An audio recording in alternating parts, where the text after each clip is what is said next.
अब चोर ने जब उस भक्त को देखा नदी के उस पर, वह भी सोच रहा था कि मेरा जैसा यह भी कोई चोर है, माल मार के आया है।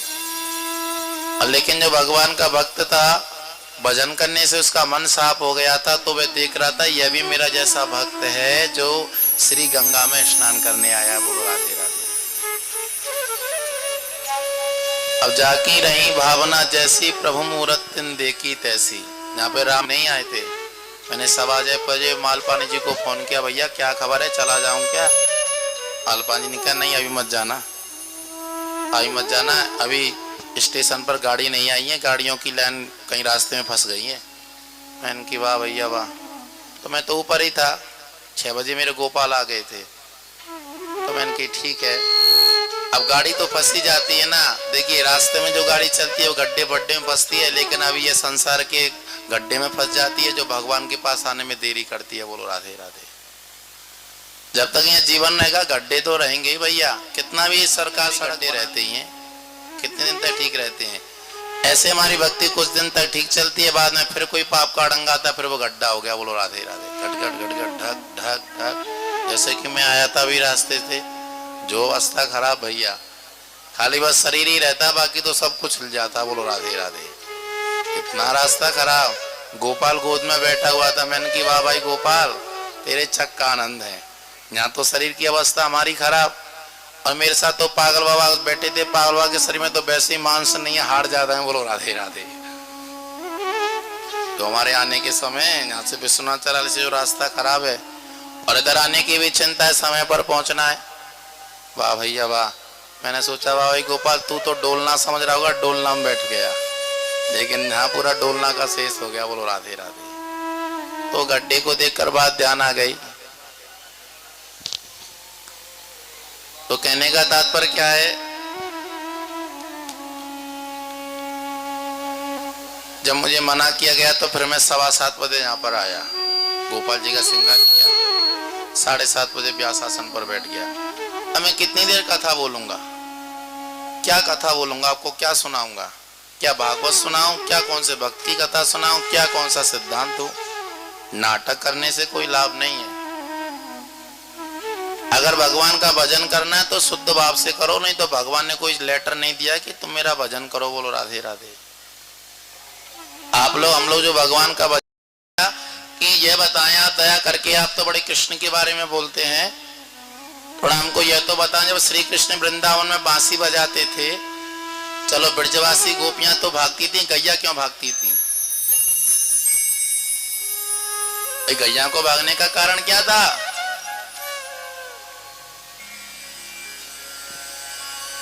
तब उन्होंने, एक भगवान का भक्त था, गंगा जी में स्नान करने गया। गंगा में जब स्नान किया, स्नान करके जैसे निकला, एक पापी आदमी था जो भक्त को मानता नहीं, तुलसी माला फुलसी माला तिलक पिलक, और ये राम कृष्ण नाम सुन ले तो उसका ऐसे मतलब आग में अग्नि लग जाती थी शरीर में। ध्यान से सुनना, बातें नहीं करना। जिस किसी को कोई बातें करनी हो वह दया करके उठ के चला जाए, बाहर आराम से बात करे, बात मत करना, क्योंकि यहाँ साक्षात श्री हरि विराजमान है। मुझे भी अपना जीवन सार्थक करने दो, जिससे राधा रानी ने मुझ पर कृपा की, वृंदावन में जन्म दिया। जो आप जानते हो आज मुझे यहाँ पर चौथी साल है। बोलो राधे राधे। पहले भी आपने देखा था शुरू में ऐसे गोपाल को लेके चल रहा था, और आज भी ऐसे ही चल रहा हूं। तो जीवन सार्थक करना है ना, जिसको लेके सब समय अपने माता पिता भाई बहन अपने घर को छोड़कर मैं पागल की तरह से घूम रहा हूँ। 1 महीने वृंदावन में रहता हूँ कार्तिक मास में, तो जीवन तो सार्थक करना पड़ेगा ना। भोलेनाथ कहते हैं उमा कहूं एक अनुभव अपना, बिन हरि भजन जगत है सपना। देवी ये सब का झूठा जंजाल है, स्वप्न के समान है। स्वप्न में जैसे आदमी सब कुछ देखता है वह मिथ्या होता है, ऐसे हम लोग के स्वप्न के समान है। जगत मिथ्या है, सत्य तो एक ही है, भगवान हरि का भजन, हरि की प्राप्ति, राम की प्राप्ति। भगवान का नाम लेके राम राम कृष्ण कृष्ण। थोड़ा ऊंची जगह थी, पेड़ के ऊपर में बैठा हुआ था, जैसे उसने राम नाम कृष्ण नाम सुना और तुलसी माला तिलक पलक देके इतना गुस्सा है उसे, उसने थूक दिया, आग थूक। कोई बात नहीं। तो उनके शरीर पे पड़ गया। फिर दोबारा भक्त भगवान का गंगा में स्नान करने गया। फिर दोबारा बाहर निकले, फिर दोबारा उसने थूक दिया। तीसरी बार गया, तीसरी बार आए तो फिर तीसरी बार भी थूक दिया। फिर चौथी बार गया, चौथी बार भी थूक दिया। हे भगवान। पांचवी बार गया तो पांचवी बार भी थूक दिया। छठवीं बार गया तो छठवीं बार भी थूक दिया। लेकिन कुछ नहीं कह रहे हैं। क्या हम लोगों के साथ ऐसा होता? हम लोग सहन कर पाते? अभी तो ऐसा समय आ गया, कोई रास्ते से भी आदमी निकलता, किसी की पानी की टंकी ऊपर बढ़ जाए तो नीचे पड़ जाना। अरे कौन है रे? कैसा पानी यार, बंद कर। अब आज में तो मतलब ऐसा लगा हुआ है कि बिस्का पुला कुप्पा रखा हुआ है। यहाँ बोलो राधे राधे। भगवान ने जब जन्म दिया क्या रसगुल्ला का रस देना भूल गया क्या? बोलो राधे राधे। कोई कोई तो रास्ते में गाड़ी जब सामने जरा साइकिल, अरे भैया कहते हैं ना, भला किसी का कर ना सको तो बुरा किसी का ना करना। अगर अमृत बोल ना बोल सको तो जीवन में विष मत घोल ना। बोलो राधे राधे। किसी को तुम अमृत वचन नहीं बोल सकते हो, विष रूपी वचन मत बोलना। बोलो राधे राधे। ऐसे किसी किसी की आदमी के तो ऐसे वचन होते हैं ना, आदमी का मन ही पूरा खराब हो जाता। बोलो राधे राधे। एक गणी आदमी को धन मत दीजिए, खाली बस मन के वचन दे दीजिए। बोलो राधे राधे। लेकिन यहाँ पर देखिए 6 बार हो गए, 7 बार हो गए, 10 बार हो गए, वो थूकता जा रहा है और वो गंगा में स्नान करते जा रहे हैं। बोलो जय श्री कृष्णा। आहा, कितनी सहनशीलता है। भगवान किसके ऊपर कृपा करेंगे? बोलो। ऐसे ही करते करते 11, 12, 13, 20, 21 बार गंगा में स्नान किया भैया। थूकता रहा वो। उसके बाद उसको दया आ गई। मैं पेड़ से उतरा और चरणों में पड़ गया। महाराज मुझे यह बताओ आपके अंदर है क्या? मैंने 21 बार आपके शरीर पर थूका। मैंने अपनी दुष्टता नहीं छोड़ी और आपने अपनी दया नहीं छोड़ी। वाह, आपके अंदर कितनी करुणा है, कितनी दया है। तो वह कहने लगा भैया दया मैंने नहीं की, दया तूने की है। बोलिए 21 बार जिसने थूक दिया है, अब उससे वो कह रहे कि दया तूने की, आप बताइए। अरे भैया दया मैंने नहीं की, दया तूने की है। मैंने दया की है? मैंने तो आपका अपमान किया, 21 बार थूका है। नहीं, जिस दिन से मैंने जन्म लिया, जितना बुढ़ापा आ गया, कभी भी गंगा में 1 बार से ज्यादा स्नान नहीं किया। आज तेरे थू फैलाने थे, मैंने गंगा में 21 बार स्नान हो गया। बोल गंगा मैया की, बोलिए राधा रानी की। इनके पास आती है और इनके पास आकर द्वार के पास खड़ी हो गई। को देखा आश्चर्य, मैं इतने ऊपर ये भगवान का तप कर रहा हूं, ये गाय कहां से आई? और गाय खड़े होकर ही अपने आप थनों से दूध निकलने लगा। बोलिए राजा रामचंद्र की। इन्होंने तुरंत कमंडलू लिया और भगवत इच्छा जानकर वह दूध कमंडलू में भर लिया। बोलो राधे राधे। ऐसे ही वह गाय रोज आती, सारी गायों को छोड़कर और इनके पास जाकर गुफा के सामने खड़ी हो जाती और दूध देती। अब देखिए यहां पर प्रश्न आता है, कोई कहता है कि भगवान पालन नहीं करते और यह बचपन से ना दूध ही आहार करते थे बस। तो बोलिए भगवान पालन करते हैं कि नहीं करते हैं? आप बता दीजिए। आज का समय तो ऐसा आ गया है, संतान आपका पालन करे कि नहीं करे इसमें संदेह है, लेकिन भगवान का अच्छी तरह से भजन कर लिया है, लेकिन इसमें कोई संदेह नहीं है जो भगवान पालन नहीं करेगा। बोलो राधे राधे। कितनी जगह देख रहे हो कि आजकल संतान के कारण माँ बाप दुखी हैं, लेकिन भगवान किसी को दुख नहीं देंगे। बोलो राधा रानी की, बोलिए कन्हैया लाल की।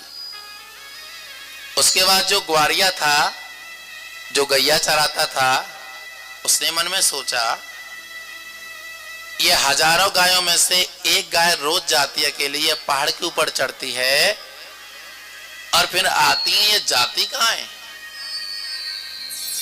पीछा किया और वहां पर जाकर देख रहा है, छुपकर गौ माता खड़ी हुई है, उसके स्तन से दूध निकला। एक दिव्य तेजस्वी महात्मा बाहर हुए हैं और वह दूध कमंडल में पान कर रहे हैं। बोलो राधे राधे। तुरंत वह ग्वाला चरणों में पड़ गया और कहा महाराज कृपा करें मेरे ऊपर, कृपा करें प्रभु, आप इतने उदार, आपके दर्शन करके आज मेरा मन भर गया।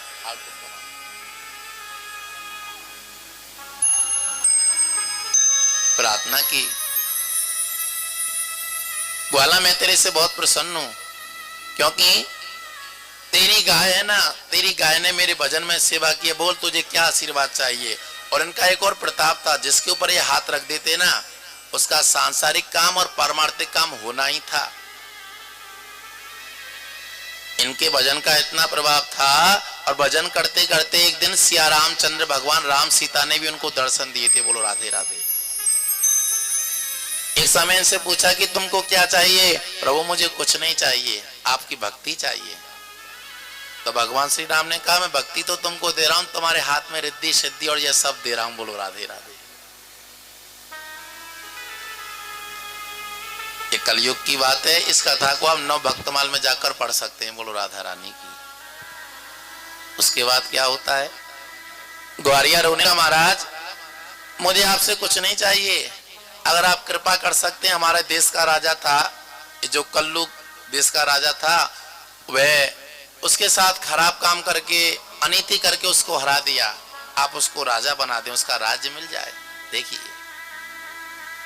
एक साधारण ग्वारिया है, गैया चराता है, राजा के लिए प्रार्थना कर रहा है। देखिए यहाँ पे हमको सोचना पड़ेगा, अगर हमारा अच्छा व्यवहार है, अगर अच्छा स्वभाव है, अगर कोई हम पर बल दिखाकर कोई अत्याचार करे, अगर कोई जान जाए, तो लोग हमारे लिए भगवान से प्रार्थना करेंगे। बोलो राधे राधे।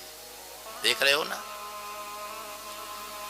इसलिए वह ग्वारिया राजा के लिए प्रार्थना कर रहा है, आप कृपा कीजिए ना। हमने कि भाई मैं राजा को जानता नहीं, कुछ नहीं।